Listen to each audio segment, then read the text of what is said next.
अस्सलाम वालेकुम व्यूअर्स, मैं हूं आपका होस्ट मोहम्मद शाहिद और आप देख रहे हैं B official YouTube channel. Viewers, अगर आप पाकिस्तान से हैं तो जल्दी से इस वीडियो को लाइक कर दें।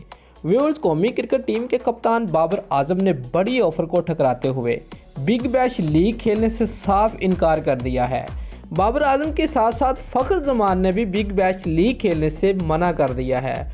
व्यूअर्स, कौमी टीम के कप्तान बाबर आजम ने बिग बैश लीग की ऑफर ठुकरा दी। कौमी टीम के कप्तान बाबर आजम और फ़खर जमान ने ज़ाती मसरूफियात की वजह से बिग बैश को इंतज़ामिया को खेलने से मना किया। कप्तान बाबर आजम ने बिग बैश मैनेजमेंट को जवाब देते हुए कहा कि वो गुज़िश्ता 3 माह से घर वालों से दूर है, इसलिए थोड़ा वक्त घर वालों के साथ गुजारना चाहते हैं। दूसरी जानब कौमी खिलाड़ियों में हारिस रऊफ और शादाब खान बिग बैश में खेलेंगे। दोस्तों, अगर आपको हमारी ये वीडियो अच्छी लगी है तो लाइक और कमेंट ज़रूर करें और हमारे चैनल को सब्सक्राइब करना मत भूलिए। ऐसी ही अपडेट हम आपके लिए लेके आते रहेंगे। शुक्रिया।